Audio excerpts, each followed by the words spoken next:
Este domingo se cumplen 6 meses de la declaración de la emergencia sanitaria en nuestro país. Esto tras la aparición de los primeros 4 casos positivos de COVID-19 ocurridos el pasado 13 de marzo. Una mujer de 28 años que viajaba como acompañante en un auto perdió la vida en un siniestro de tránsito en el departamento de Cerro Largo. El conductor, que manejaba alcoholizado, fue detenido posteriormente. Para irse a vivir a la residencia de Suárez, el presidente Luis Lacalle Pou puso $31.000 de su bolsillo, la mitad del costo del arreglo. La residencia presidencial acumuló graves problemas de deterioro que requirieron una inversión de mantenimiento para que el presidente y su familia pudieran habitarla. Nacional y Danubio juegan a esta hora en el Gran Parque Central. Ambos equipos disputaron el primer tiempo del juego con 10 hombres cada uno, un juego dominado por la franja. Muy buenas noches para todos, bienvenidos a la edición dominical de Red Informativa. Hay mucha información para compartir con todos ustedes, pero ahí lo veían en nuestros principales titulares. 6 meses se cumplen de que se declaró la emergencia sanitaria en nuestro país el pasado 13 de marzo. Ustedes recordarán con el anuncio de 4 casos positivos en Uruguay de este virus que estaba atacando ya a gran parte del mundo, y desde ese 13 de marzo es que estamos bajo esta emergencia sanitaria, esta pandemia que viene azotando a todo el mundo con el coronavirus, el COVID-19. Y precisamente vamos a empezar a desarrollar esta información, pero antes vamos a ver el último informe del Sistema Nacional de Emergencia con los datos sobre el COVID-19 en nuestro país. Ustedes lo ven allí en pantalla, este es el visualizador del Sistema Nacional de Emergencia que data que hoy se llevaron a cabo 1.149 análisis y se detectaron 28 casos positivos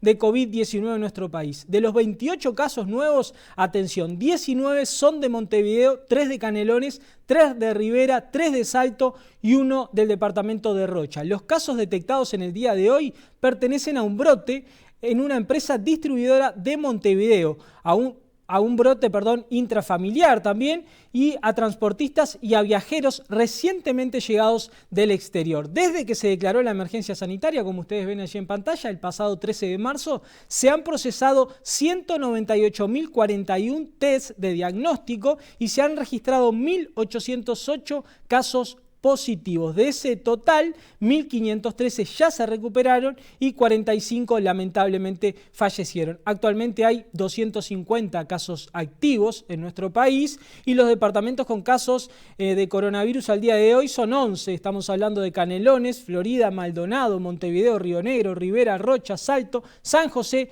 Tacuarembó y el departamento de 33, como ustedes ven allí en pantalla, el visualizador del Sistema Nacional de Emergencia con los últimos datos detectados este domingo, estos 28 casos nuevos. Pero les decía hace instantes, 6 meses de que se detectó los primeros casos de COVID en nuestro país, desde que se declaró la emergencia sanitaria. Vamos a compartir ahí en el inicio lo que es un resumen de estos 6 meses de emergencia sanitaria en Uruguay. Los primeros casos de COVID-19 fueron reportados el 13 de marzo, 2 meses después de informarse oficialmente el brote del virus en la ciudad de Wuhan y a casi 2 semanas de haber asumido el nuevo gobierno. De inmediato se decretó la emergencia sanitaria, se cerraron las fronteras, las escuelas y se cancelaron los eventos masivos, pero nunca se decretó el confinamiento obligatorio de la población. ¿Alguien en serio, con responsabilidad, está dispuesto a llevar detenido, a llevar ante un juez, ante un fiscal, a un uruguayo en cualquier lugar del país que está tratando de hacer el peso? No para parar la olla en la semana, para el día. ¿En serio eso es lo que se está proponiendo? La estrategia, en cambio, fue apelar a la responsabilidad ciudadana en los siguientes 15 días y factores como la capacidad del país de hacer pruebas diagnósticas, más una plataforma sólida de atención hospitalaria, fueron clave. Se creó el Fondo Coronavirus, una herramienta diseñada por el gobierno para cubrir las necesidades sociales y sanitarias ante el avance de la pandemia. Recibió aportes durante 2 meses del 20% de los salarios del presidente, legisladores, ministros y funcionarios públicos que ganan más de 80.000 pesos líquidos, el equivalente a $1.800. Por otro lado, también se puso en funcionamiento el régimen especial de subsidio por desempleo para los afectados por la emergencia sanitaria, que alcanzó a más de 220.000 trabajadores. Básicamente esto se está tratando de prevenir, de reaccionar y de controlar. ¿Y por qué digo esto? ¿Por qué decimos esto? Porque van a haber brotes. A medida que la economía se abrió, van a haber brotes. La reactivación de las actividades que planificó el gobierno fue gradual. Primero fue el sector de la construcción y tiempo después algunas escuelas rurales. Progresivamente el resto de las escuelas en el país combinaron sesiones virtuales con las clases presenciales y en el mes de agosto fue el turno de la recreación y el fútbol. Todo fue posible sobre la base de un control del impacto del coronavirus y con el asesoramiento de un comité de científicos que dirigen varios grupos técnicos. Bueno, y allí veían un repaso de estos 6 meses, aquel viernes 13 de marzo que va a quedar en la memoria de todos los uruguayos, de un tema nuevo, un virus que llegaba a nuestro país, una pandemia que enfrentaba el Uruguay y estos 6 meses de trabajo que han realizado todos, que hemos realizado todos los uruguayos en esta pandemia para ir logrando los objetivos, los avances que todos apostamos y que todos queremos. Esta noche habló hace algunas horas el secretario de Presidencia, Álvaro Delgado, lo hizo con nuestros colegas de Telenoche y también hizo una evaluación, un primer análisis de estos 6 meses de pandemia. Uruguay pasó de estar a la defensiva y ser una política, tratar de evitar la propagación en pico del virus, a pasar a la ofensiva en muchas cosas. Aquel 13 de marzo fue un día muy complejo. Volvíamos a acompañar al presidente de la República a la calle Pau a inaugurar la cosecha de la zafra rosa en Bella Unión. A la vuelta nos enteramos de los 4 casos positivos. De ahí el presidente convoca al Sistema Nacional de Emergencia con los ministros y el Congreso de Intendentes y se toma una serie de medidas muy drásticas. Tan drásticas que muchas veces en organismos internacionales decían es demasiado para la cantidad de casos que hay, para la fase de Uruguay con 4 casos positivos.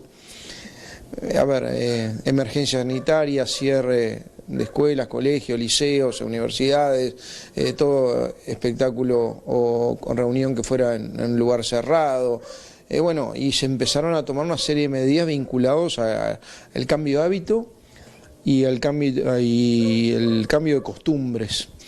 Y apelamos con mucha transparencia a la gente, apelamos al compromiso social personal.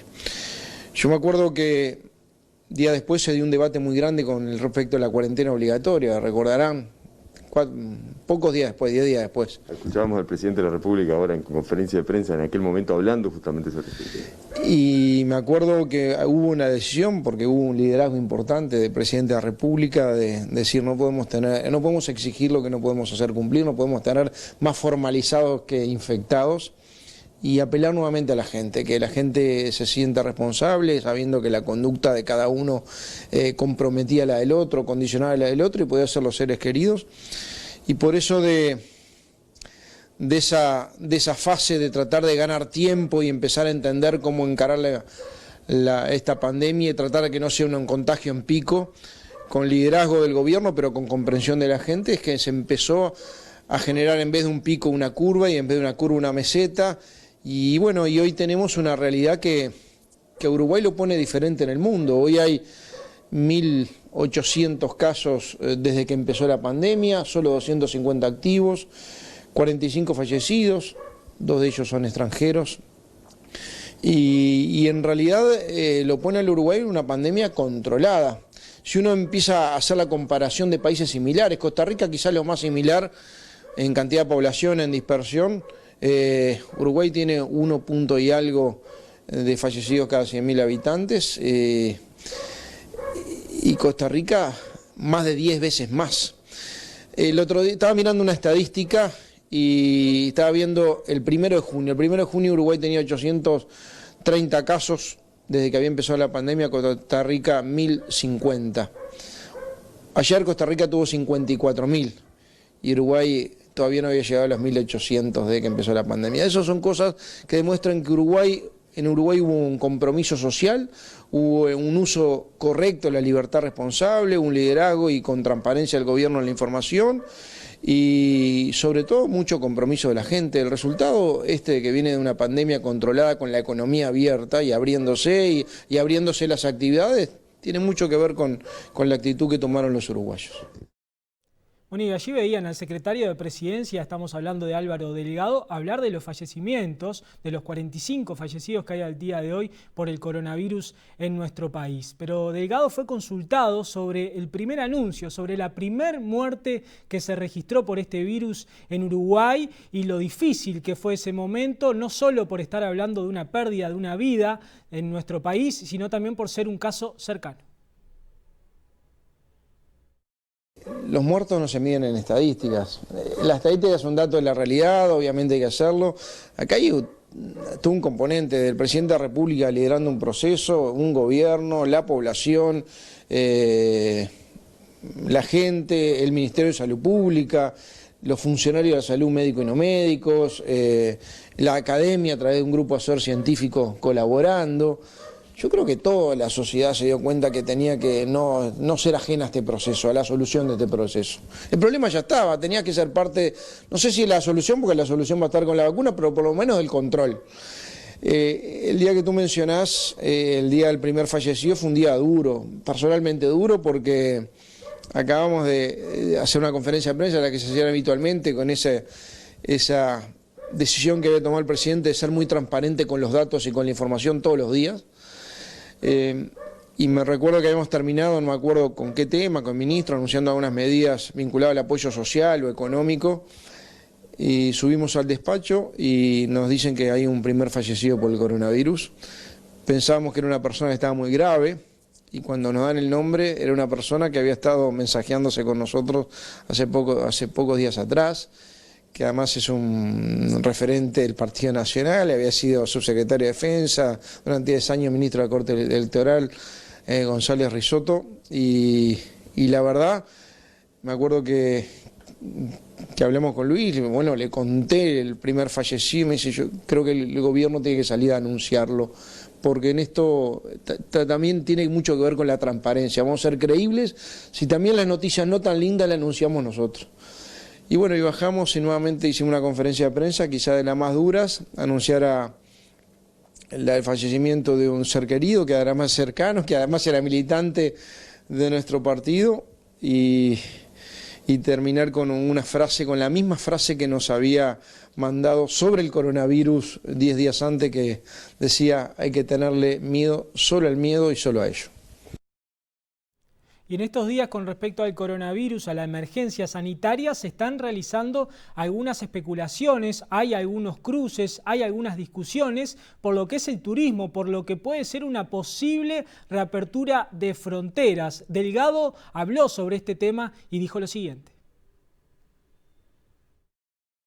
Parte de la situación que tenemos en el Uruguay hoy, de una situación de una pandemia controlada, con la economía abriéndose, con pasos cortos, seguros, responsables, tiene que ver también con el cierre de frontera, una serie de medidas internas y con cierre de frontera, ¿no? Con excepciones, para las excepciones tienen que ver con cuarentena y con hisopados que estamos haciendo a lo largo de todos los pasos de frontera. El brote que tú mencionás de Rivera generó en Rivera, sobre todo una ciudad que es binacional, que es imposible partirla al medio, porque además no corresponde, porque la gente vive de un lado, trabaja del otro, hay una interacción con Libramento muy especial. Bueno, se trató de generar un anillo sanitario, donde hubo colaboración del Ministerio del Interior, de la aduana, del Ministerio de Defensa, y la decisión del presidente de la República de que el gobierno tenía que ir a Rivera. Había mucho miedo en Rivera, había mucho miedo, es normal, es lógico. Y el gobierno estuvo en Rivera, encabezado por el presidente de la República. Desde Rivera el presidente habló con el presidente Bolsonaro, se activó una comisión que estaba prevista del 2002 de control sanitario de fronteras. Bueno, reflotamos una comisión que había para involucrar también del lado brasilero el control fronterizo, porque tiene que ser binacional, coordinación binacional. En Brasil además hay reglamentaciones que son de la prefectura, o sea, de la ciudad, hay temas que son estaduales, hay temas que son federales, más complejo que acá. Y la sola ida del gobierno y del presidente de la República, además esa semana fue 2 veces a Rivera, primero a tomar una serie de decisiones, cómo encarar esta situación y de poner esos controles por fuera de la ciudad de Rivera y hablar con el presidente Bolsonaro, yo creo que dio mucha tranquilidad y después concurrió 3 días después a controlar que se estuvieran haciendo las cosas.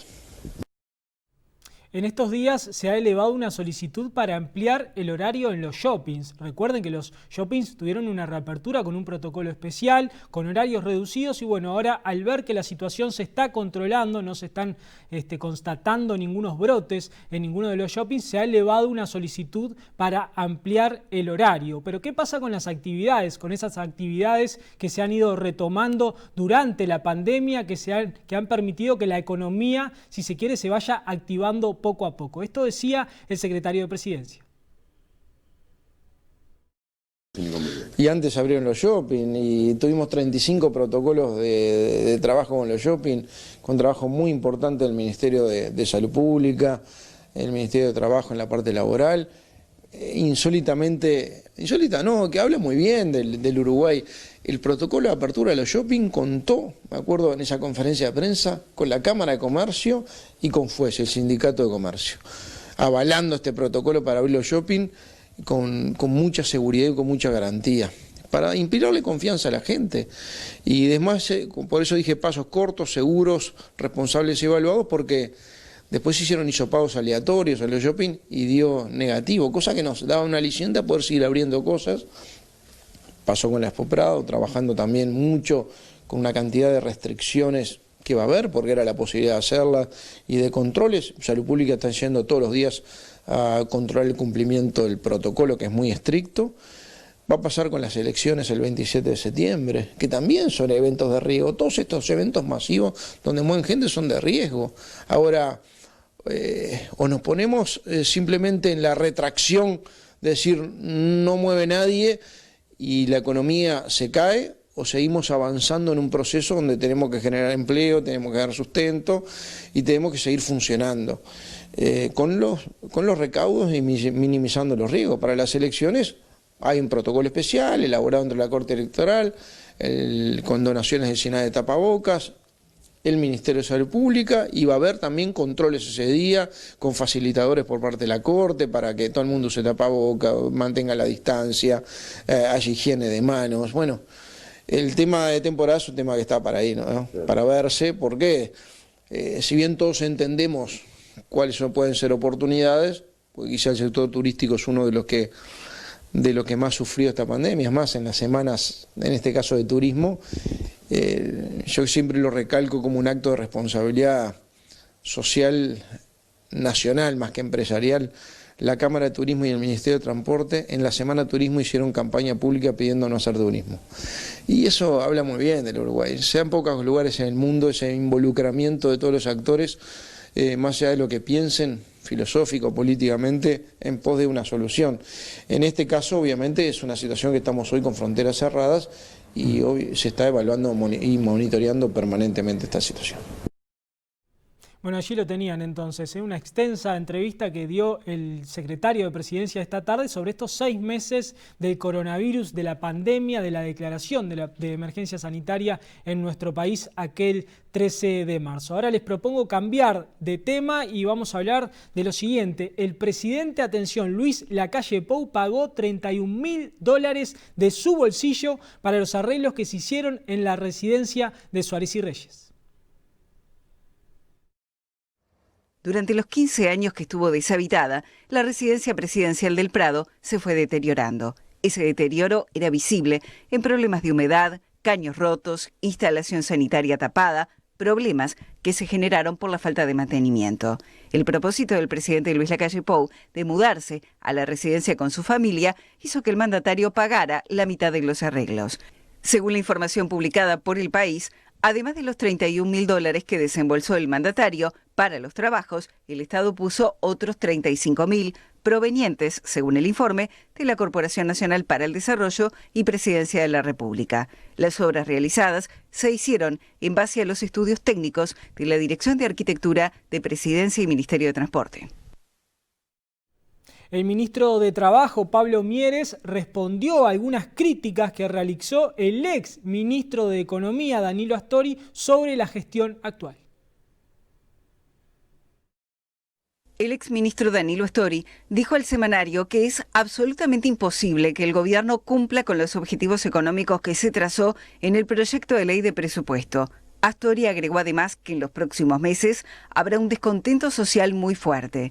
En respuesta a estos dichos, el ministro de Trabajo, Pablo Mieres, dijo que a este gobierno le tocó asumir con problemas graves de empleo y equilibrio financiero. A mí me sorprendió mucho las declaraciones de Astori de hace unos días, pronosticando catástrofes y sobre todo hablando de que lo que se propone como presupuesto no se va a cumplir. Yo quiero recordarle a los ciudadanos que del 2015 hasta que se retiró del Ministerio de Economía, Astori no acertó un solo pronóstico.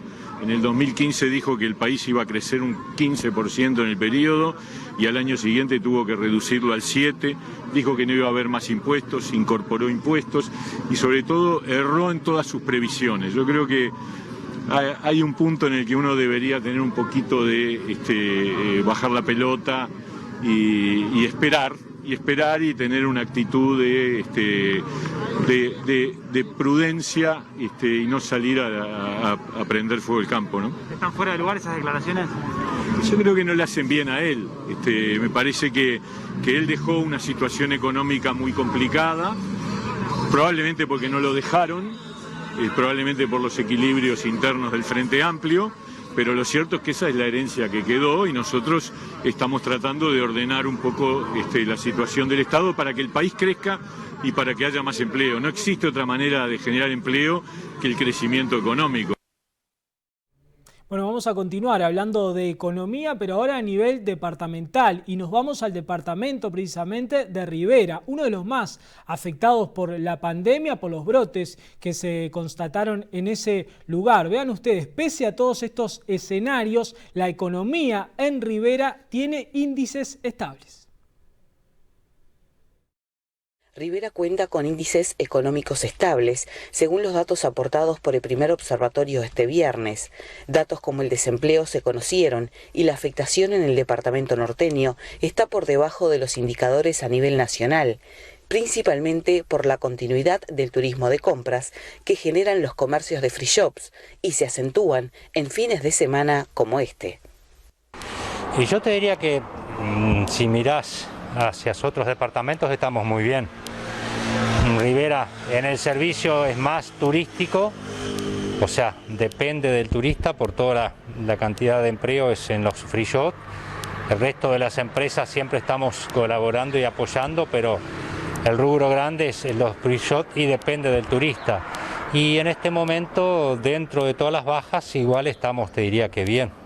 Es lo lamentable por la pandemia, la cantidad de desempleo, la cantidad de gente en el seguro y Rivera en sí en relación al país no está tan en rubro de desempleo, no está tan alto como el resto del país. La realidad también va a saber de cómo estamos en el trabajo, qué sector es el que le falta darle un poquito una ayuda en tal rubro, porque es la parte, se toma el comerciante, pero se toma también a la industria, se toma el transporte, o sea, son varios rubros, a la ganadería, a la agricultura, son muchos rubros que se toma, entonces es fundamental que podamos todos aportar un poquitito de lo que es la empresa, nada más que es eso. Y de Rivera nos vamos al departamento de Paysandú porque continúa el polémico cruce entre el Ministerio de Turismo y la Intendencia de aquel departamento. La polémica es por la compra de una lancha de casi $50.000 que nunca navegó.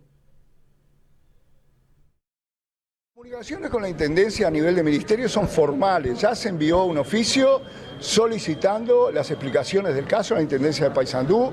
El caso lo tiene el doctor Martín Pérez Banchero, que es el director nacional de turismo, pero además es abogado, está estudiando todos los antecedentes. El ministro Germán Cardoso quiere llegar hasta el fondo del asunto.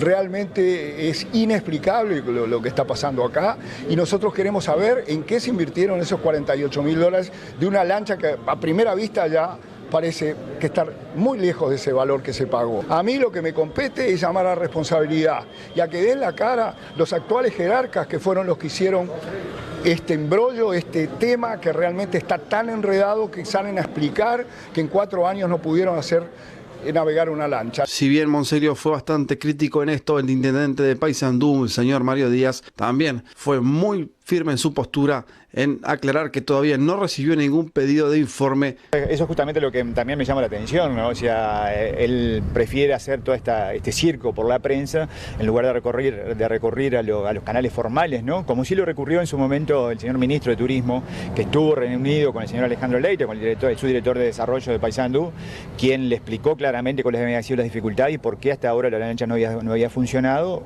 recorriendo como debe ser entre un ministerio y una intendencia los canales formales que existen. Hasta ahora la intendencia no ha recibido a través de esos canales ningún tipo de pedido de informe y en realidad el señor subsecretario de Turismo lo que se ha dedicado es hacer un circo con esto para, como les decía, interferir en la campaña electoral y tener algún tipo de rédito político, nada más. Estamos a 2 semanas de las elecciones departamentales y en este orden el senador de Cabildo Abierto, hablamos de Guido Manini Ríos, participó de un acto en Soriano y habló de varios temas. Manini Ríos participó este fin de semana en un acto en el departamento de Soriano en el marco de la campaña por los departamentales. Allí afirmó que su sector cada vez tiene más votantes y que el resultado del 27 de septiembre será bueno para Cabildo Abierto. En ese sentido, dijo que los políticos tienen que ocuparse de los temas que preocupan actualmente, como la falta de empleo, la droga y la inseguridad. Y esos son los temas que queremos hablar en Cabildo Abierto. No queremos hablar del pasado, ni el de hace 50 años, ni el de hace 100 años. Queremos hablar del presente y del futuro. Con respecto a la situación económica, Manini Ríos afirmó que el país le tiene que dar más oxígeno a sectores que hasta hace poco dieron miles de puestos de trabajo y que hoy están en crisis. Ante la total insensibilidad de los sucesivos gobiernos que miraron para el costado, que le han dado a una empresa multinacional muchísimo más de lo que le han dado a todo el trabajo nacional junto en los últimos años. Ya en rueda de prensa, el senador fue consultado sobre su decisión de no aceptar el desafuero para que concurra ante la justicia. Reiteró que la polémica por el caso de Gilberto Vázquez y sus dudas sobre el manejo de la Fiscalía, sumado a las declaraciones de José Mujica, los llevaron a adoptar esa postura. Son elementos que se van sumando y uno dice, al final de cuentas queda bien claro que esto fue una causa armada, una verdadera farsa judicial que se armó para obstaculizar la carrera política o la marcha política de un movimiento como Cabildo Abierto, que indudablemente hay gente que le preocupa mucho. Finalmente, Manini Ríos dijo que todo esto buscó afectar a la coalición de gobierno. Desde el primer momento, desde noviembre del año pasado, se ha buscado o se ha hablado de lo poco que iba a durar la coalición, de que esto, y siempre se ha buscado apuntar hacia Cabildo Abierto. Y bueno, nosotros le contestamos que Cabildo Abierto es hoy el más leal y firme soporte de la coalición, porque somos conscientes de que la coalición hoy es la herramienta para encontrar las soluciones a los verdaderos problemas de la gente. Bueno, y continuamos en el orden de las elecciones departamentales porque en Maldonado se instaló una fuerte discusión a raíz de la propuesta del candidato a la intendencia por el Partido Nacional, Rodrigo Blas, de bajar un 50% el sueldo del intendente. Durante una recorrida realizada junto al senador Juan Sartori, Blas explicó el alcance de sus declaraciones. Vean esto, el sueldo del intendente de Maldonado es de 519.000 pesos, sueldo más alto que el del propio presidente de la República.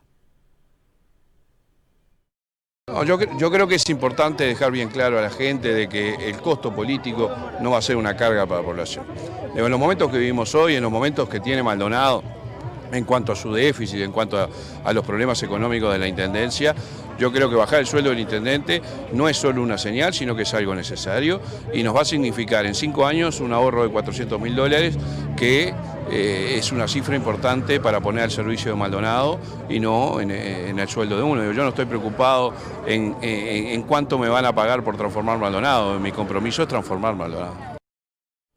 Y antes de hacer el primer alto en la información, les contamos que 4.500 personas fue el pico máximo registrado este pasado sábado en la Expo Prado 2020. Tuvimos público acorde miércoles, jueves y viernes, ha ido aumentando la cantidad. Y hoy sábado, ya fin de semana, tuvimos un pico máximo en el entorno a las 4:30 de la tarde de 4.500 personas, lo cual es un tercio del aforo permitido. La gente pudo circular con absoluta normalidad, hubo espacio para todas las actividades, no hubo ningún tipo de aglomeración en las puertas, ni en las boleterías, ni en los lugares cerrados, donde siempre se cumplió el aforo. En todos lados se está controlando eso. Realmente la gente pudo llegar, comprar la entrada e ingresar sin ningún tipo de problema. ¿Cómo estamos en comparación a la Expo Prado 2019? Son cosas incomparables si tenemos en cuenta que la exposición es la única de la región, de toda América, y probablemente nos están diciendo que no hay registros en el año de otro tipo de exposiciones como esta. Por lo cual es comparar dos cosas que son muy difíciles. Realmente estamos muy contentos de poder llevarla adelante y muy contentos de que la gente está pudiendo trabajar, pero con el espacio necesario para poder hacerlo. Para la gente que todavía no vino, está mirando la televisión y capaz que quiere venir, ¿qué tiene que tener en cuenta para llegar acá? Sentirse impecablemente bien, porque hay que llegar a la puerta, está el tema del termómetro y el cuidado responsable, que es lo primero. Vamos a tener que circular todo el día con tapabocas. Después es mejor comprar la entrada en Habitat, está en la web, está en locales de cobranza, así que ahora la pueden estar comprando en la web de Habitat. Pero si llegan a boleterías, hoy pudimos ver que no hay ningún problema y se puede comprar perfectamente. Los tricolores se impusieron ante Danubio esta noche por 2-0 en el Gran Parque Central. Hace algunos minutos terminó el encuentro. Más adelante tendremos todo el capítulo deportivo de este fin de semana. Hay temas internacionales y, por supuesto, más información local para compartir con todos ustedes. Ya volvemos.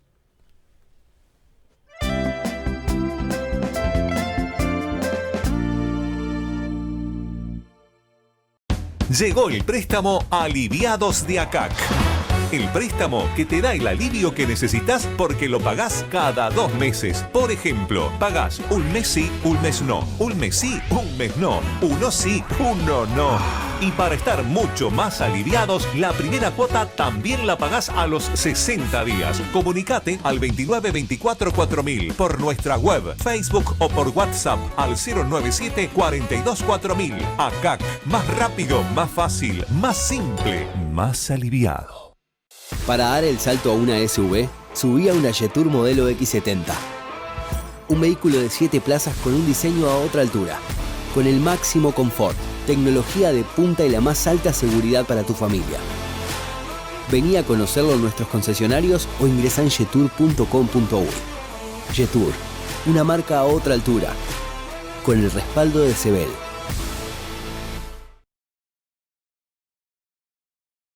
Y dale alegría, alegría a mi corazón. Es lo único que te pido al menos hoy. Y ya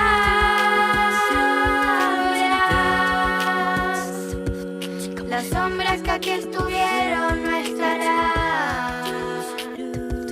Y dale alegría, alegría a mi corazón. Afuera serán la pena y el dolor.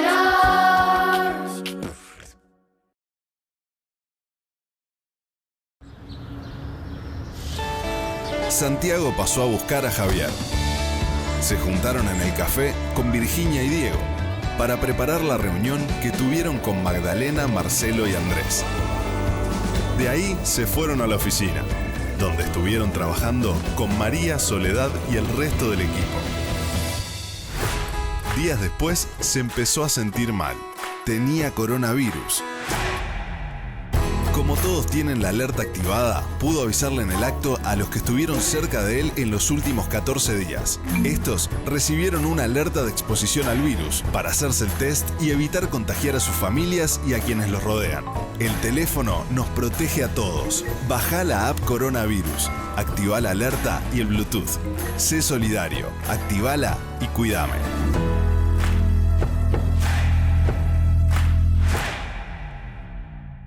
Cada mañana, la actualidad y el humor están en su sitio.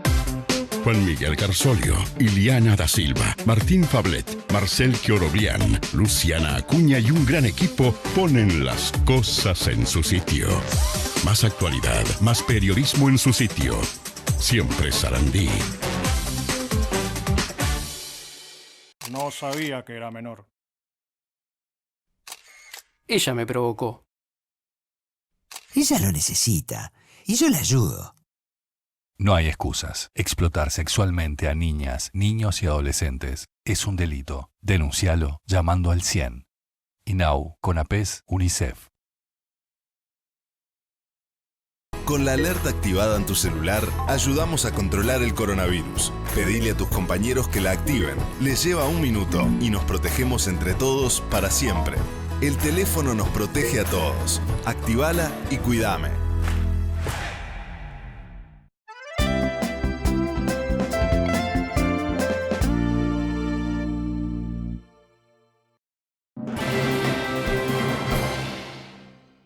Y es momento de hablar de deporte aquí en la edición dominical de Red Informativa. Se los comentaba hace algunos minutos. Nacional le ganó por 2-0 a Danubio en el Gran Parque Central esta noche. Goles de Domínguez y Vergesio. Por supuesto, todos los detalles van a estar este lunes de la mano de nuestro compañero Gabriel Regueira. Pero ahora hablamos del otro grande, de Peñarol, que jugó este sábado y empató 0-0 ante el Montevideo City Torque.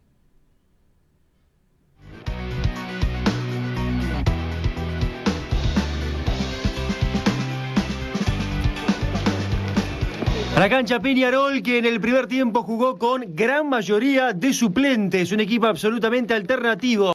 El que puso en cancha Mario Saralegui, del otro lado Montevideo City Torque, y una chance, una opción como para ganar y seguir peleando arriba. Sin embargo, en la primera parte, lo más destacado de este compacto tiene que ver con esta incidencia en la que Enzo Martínez es amonestado. Andrés Matonte, el árbitro, le muestra amarilla, que para algunos debió ser tarjeta roja en esa entrada sobre Franco Pisicillo. Después, en el segundo tiempo, ya con el Cebolla, ya con Torres, con Pelistri, más tarde con Terán, tuvo un par de chances Peñarol. Esta de Torres, una buena respuesta de Cubero, que en el entretiempo reemplazó a Fiermarín, que salió lesionado, y esta otra de Terán. Un zurdazo desde afuera del área, buena respuesta de Matías Cubero. De esa manera Peñarol al menos llevó algo de peligro en el segundo tiempo del partido, que se iba a cerrar con otra polémica y otra vez con Enzo Martínez como protagonista. Traba con Pisicillo, da saque de arco Matonte, una jugada muy rápida, difícil para percibir y que de esta manera termina poniéndole punto final al partido.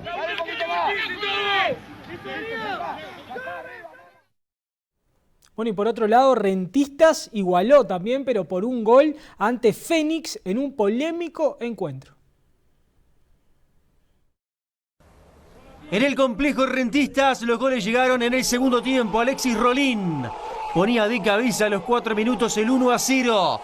Rentistas volvía a la victoria después del empate de la otra fecha ante Progreso. Entra muy solo, muy libre a la carrera, mete un cabezazo para colocar el 1-0. Es insólito el penal que cobra Cristian Ferreira. Insólito, de verdad. Yo no sé qué percibió, qué vio el árbitro como para equivocarse de manera tan clara. Fíjense, en el segundo palo no hay absolutamente nada. Absolutamente nada. Allí de nuevo, la decisión totalmente equivocada de Ferreira deriva en la definición de Camilo Núñez al minuto 9 de ese segundo tiempo, poniendo el 1-1, un ex Rentistas. Por eso un grito contenido. Y allí la definición para el empate, que fue resultado definitivo, porque más adelante tuvo esta chance Rentistas de penal, lo bajan a Vega, el árbitro interpreta penal de Amores. Esto es mucho más polémico, no se puede comparar un penal con el otro. Alguno dirá, de Amores no hace el intento por tocarlo, ya está en el piso y es Vega el que se lo lleva por delante. Otros dirán que es penal. En fin, esto es polémico, lo otro no. Y en la definición del penal, Avisab tapa de Amores, el partido terminó 1-1. Y Cerro Largo le ganó a Progreso por 1-0 y continúa subiendo en la tabla. En el Parque Paladino, la salida de Progreso, equipo que venía de empatar ante Rentistas, el equipo de Rocco. Y del otro lado, Cerro Largo, que si ganaba se metía bien arriba en la clasificación y todavía a 3 fechas del final, con chances, ¿por qué no?, de pelear el campeonato. Empieza ganando Progreso con gol de Nahuel Roldán. Una pelota que disputa Joel Leu, que la puntea justito para el ingreso de Roldán habilitado, que pone ante la salida de Aguerre, Washington Aguerre, que volvió ayer al arco de Cerro Largo, el 1-0. 18 minutos del primer tiempo y en la teja ganaba el dueño de casa. Va a llegar todavía en el primer tiempo la igualdad. Saque de Aguerre, centro de Borges, no puede despejar González, le queda a Dorrego y libre, solo Tomás Fernández, el argentino, para poner el empate, para poner el 1-1. Otra vez, una defensa que estaba totalmente desfasada. Fíjense que el que cierra acá es el lateral izquierdo, Lofreda. El que peina es el lateral derecho. Después la empuja adentro el futbolista Dorrego y termina siendo gol de Fernández. Enzo Borges y la victoria de Cerro Largo. Un tremendo zurdazo al primer palo de Nicola Pérez, con mucha potencia le pegó el capitán. El goleador llegó a 7 y acá aprovechó el pase de Leyes, picó habilitado y le rompió el arco a Nicola.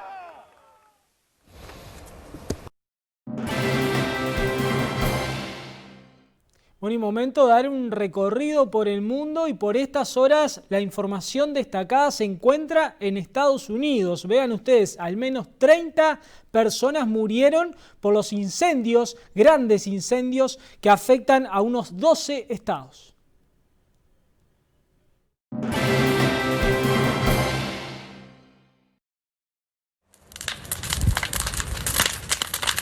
Decenas de incendios continúan arrasando la costa este de Estados Unidos. En los estados de Washington, Oregón y California, se espera que las víctimas vayan en aumento, considerando que los equipos de rescate no han podido acceder a grandes áreas arrasadas por el fuego. En Oregón, por ejemplo, los incendios han calcinado más de 400.000 hectáreas. Es el doble de la vegetación que arde en promedio en un año entero. Pero además amenazan las zonas donde viven 500.000 personas. En este estado, hasta el viernes, solo se habían podido evacuar a 40.000 habitantes. En el caso de Washington, ardieron 250.000 hectáreas en 5 días. El fuego también generó cortinas de humo que llegaron a Portland, San Francisco y Seattle, provocando una importante contaminación. La sequía crónica y los vientos alimentaron el fuego durante días, pero los más de 20.000 bomberos que trabajan en la zona encontraron a su favor este fin de semana un clima más fresco y húmedo para el control. La Casa Blanca informó que el presidente de Estados Unidos, Donald Trump, visitará este lunes el condado de Sacramento, en California, con el propósito de reunirse con los funcionarios que trabajan en el combate. En Estados Unidos, la temporada de incendios se extiende hasta noviembre. Y es momento de abrir el capítulo policial. Una mujer de 28 años que viajaba como acompañante en un vehículo perdió la vida durante un siniestro fatal ocurrido en Cerro Largo. La víctima fue identificada como Stephanie del Río, de 28 años. Falleció en el acto. Viajaba como acompañante en el vehículo Volkswagen Gol, matrícula brasileña IMR 0281, conducido por un joven de 21 años, el que fue ubicado entre las malezas del lugar y habría resultado ileso. El accidente se registró en el kilómetro 26 de la ruta nacional número 44, cuando el vehículo despistó y se incrustó en un guardarraíl del lado oeste de la carretera. La espirometría practicada al conductor dio positivo. Ambos son oriundos de Vichadero. Actuaron en el lugar personal de la seccional 11ª, policía científica y unidades del servicio de emergencia médica. Nos vamos a Maldonado ahora, porque un hombre le disparó a un delincuente que entró a robar a su domicilio. El ladrón lo amenazó con un arma de aire comprimido. El hecho ocurrió próximo a las 7:30 de la mañana de este sábado en una casa del balneario Buenos Aires, próximo a la barra de Maldonado. Según información primaria, un delincuente ingresó a una vivienda de la zona mediante la ruptura de un vidrio de una de las ventanas. Una vez dentro, y después de tomar diversos elementos con el fin de robarlos, el hombre logró salir de la vivienda, pero este fue advertido por el propietario de la casa, que se encontraba en otra habitación. El ladrón fue seguido de cerca por el dueño de la vivienda hasta que finalmente él mismo increpó al delincuente por lo que había hecho. En ese momento el ladrón extrajo de su ropa un arma similar a una pistola calibre 9 milímetros, pero de aire comprimido, y amenazó al propietario de la casa, sin saber que este también estaba armado, pero con un revólver calibre 38 que no dudó en disparar. El delincuente, que tenía profusos antecedentes penales y que fue identificado como Brian Rizzo, recibió un disparo que le ingresó a la altura del omóplato derecho, es decir, por la espalda. El mismo fue atendido en el lugar y trasladado luego de urgencia al hospital de Maldonado, donde ahora se encuentra internado en el CTI grave pero estable. El autor del disparo fue emplazado por la justicia y ahora se aguarda la evolución del presunto ladrón. Y de Maldonado nos vamos al departamento de Artigas, porque finalmente no sacrificarán a los 2 perros que hirieron a su dueño, que falleció. Las primeras hipótesis manejadas indicaban que los canes le habrían provocado la muerte. Como informáramos en Canal 4, un joven de 20 años falleció luego de haber sido atacado por lo menos 2 de sus perros de raza Pitbull mientras estaba en su casa. Días después del fallecimiento se supo que el joven habría sufrido un desvanecimiento previo al ataque de estos animales. En un primer momento se manejó la posibilidad de que los 2 perros fueran sacrificados, algo a lo que se opusieron entidades pro derecho de los animales. En las últimas horas, la Fiscalía de Artigas dispuso la suspensión de la eutanasia y que los animales fueran evaluados por el Instituto de Educación y Protección Animal, quienes llegaron a la ciudad de Artigas y hablaron con Canal 4. Nosotros estamos viniendo acá a pedido de Fiscalía para evaluar los perros y ver el carácter de la ciudad que tienen, ¿verdad? Digo, llegamos hace media hora, venimos de Canelones y imagínate que no me conocen para nada los perros. Si fuera un perro agresivo, no estaría como están acá conmigo. ¿Ah? Digo, en mi opinión, mi humilde opinión, estos perros no tienen ningún tipo de problemas conductuales. ¿Para ustedes qué significa haber logrado que no se sacrificaran estos 2 animales? No, algo muy importante, ¿verdad? Digo, porque antes de sacrificar un animal hay que ver el porqué de la actitud que tuvo.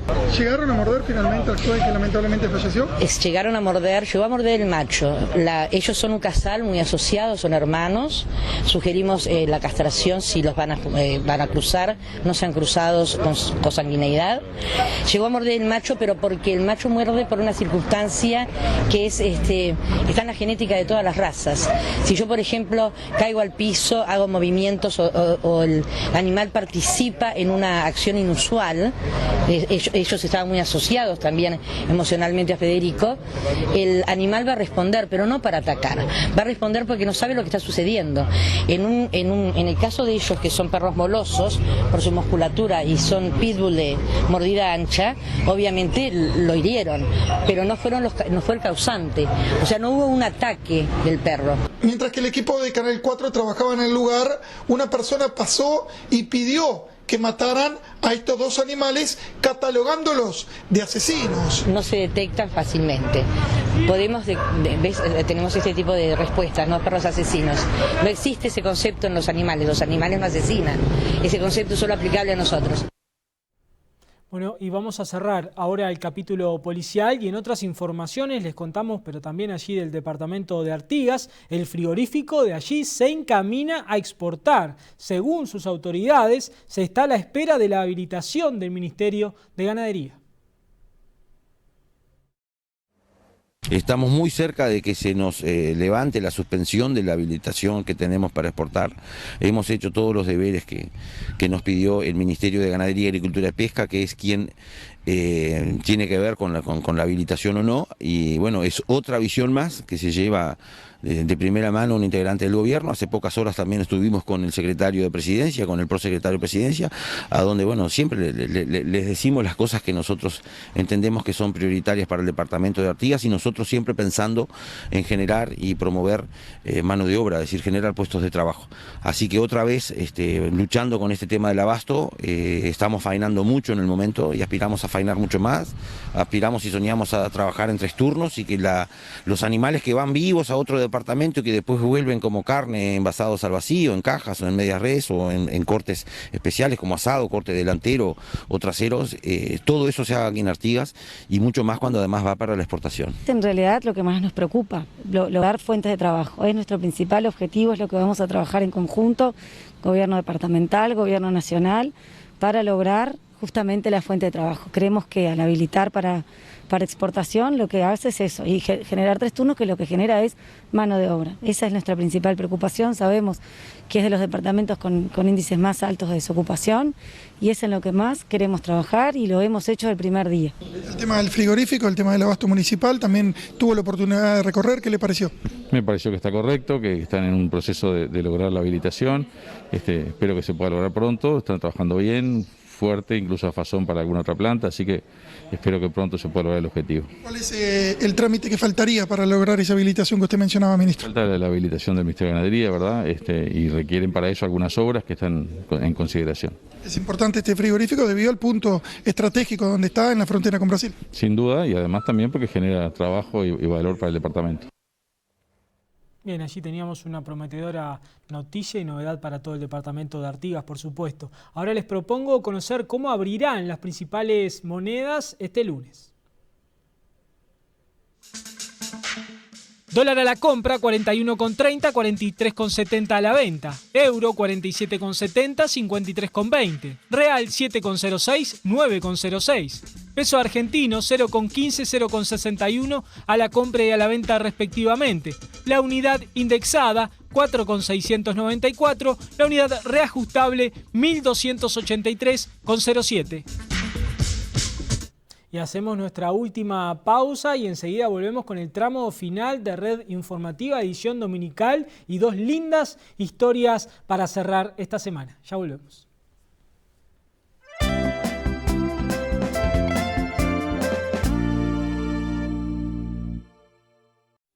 Te damos la bienvenida a adelgazaronline.com. Adelgazaronline.com es un tratamiento personalizado, innovador y de eficacia comprobada, en el que se educan hábitos alimenticios y se aprenden herramientas para adelgazar de forma saludable y para siempre. El creador de este tratamiento es el Dr. Alberto Elbaum, quien hace más de 30 años aplica este método en su clínica con gran éxito, habiendo logrado que más de 20,000 pacientes hayan bajado de peso definitivamente. Ahora, el método Elbaum llega a todos a través de adelgazaronline.com. Estés donde estés, en el campo, en la ciudad, en cualquier lugar del mundo, puedes acceder a él, ya que puedes hacer todo el tratamiento 100% online. Interesante, ¿no? Vayamos punto por punto. Primero, tienes que tener conexión a internet, una computadora o teléfono inteligente o una tablet. Con esto, entras a adelgazaronline.com, compras y ya estás listo para iniciar tu tratamiento. Segundo, vas a recibir por mail un recetario, la guía de alimentación saludable, y vas a elegir día y hora en que vas a encontrarte por videoconferencia cada semana con nuestro equipo multidisciplinario de médicos y psicólogos.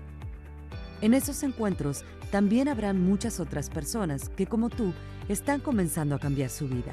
Sí, nuevos compañeros en este camino de bienestar. Todos se ven por la computadora, se hablan y comparten experiencias que los fortalecen.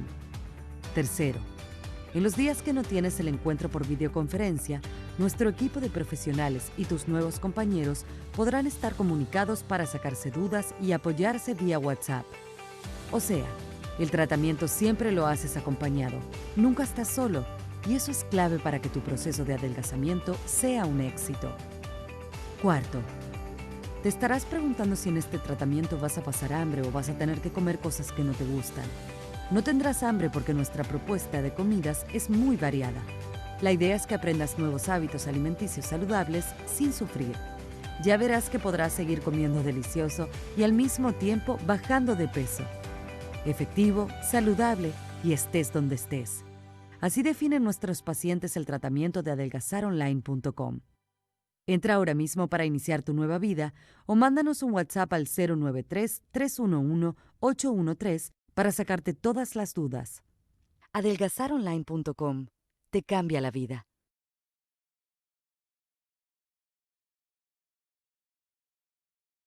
Y dale alegría, alegría a mi corazón.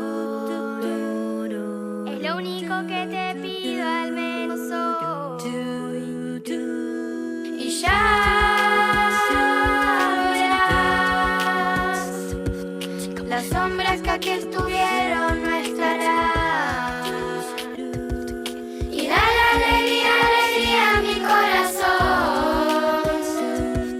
Afuera serán la pena y el dolor.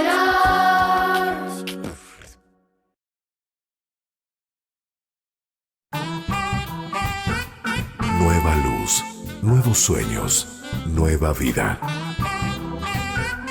Amor y energía.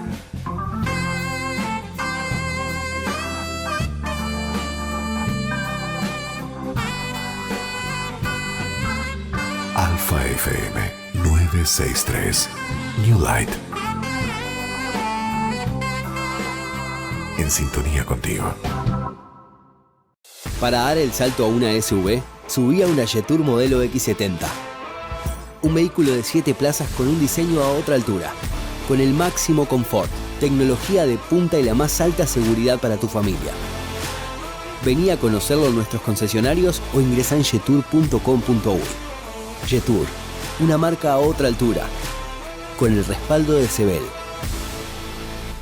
Sanmax presenta sus termómetros autónomos, independientes, para lectura de temperatura corporal, ideal para comercios, oficinas o colegios, y lo más importante, a un precio muy accesible. Visita Sanmax en www.sanmaxled.com o llama al 098 05 80 80 para que te asesoren. Sanmax, tu elección.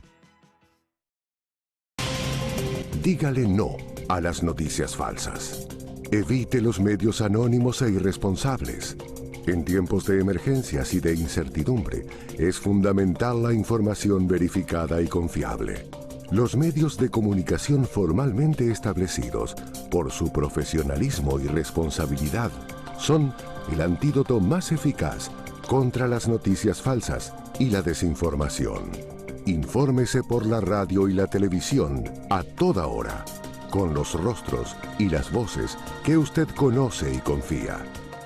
Fue un mensaje de la Asociación Internacional de Radiodifusión, AIR. Fue un aporte de Andebu a la comunidad.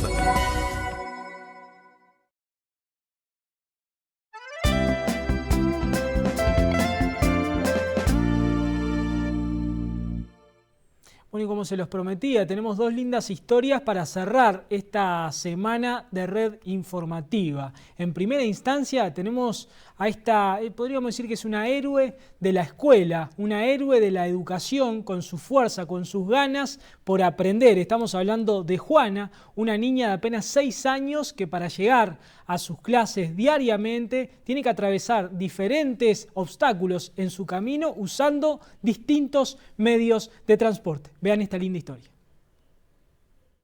Juana Cacapietra es una niña artiense de 6 años que debe cruzar todos los días el río Cuareim y recorrer 25 kilómetros para llegar a la escuela donde estudia. La escuela rural número 46 está ubicada en Rincón de Pacheco, localidad que se encuentra situada en el sureste del departamento de Artigas, junto a las costas del río Cuareim, límite con Brasil a 40 kilómetros de la capital departamental. La niña vive del lado brasilero en un paraje ubicado frente a Rincón de Pacheco.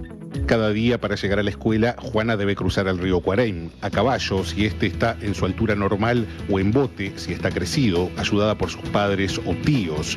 Luego camina hasta la casa de sus abuelos, donde la llevan en moto al local escolar donde cursa primer año.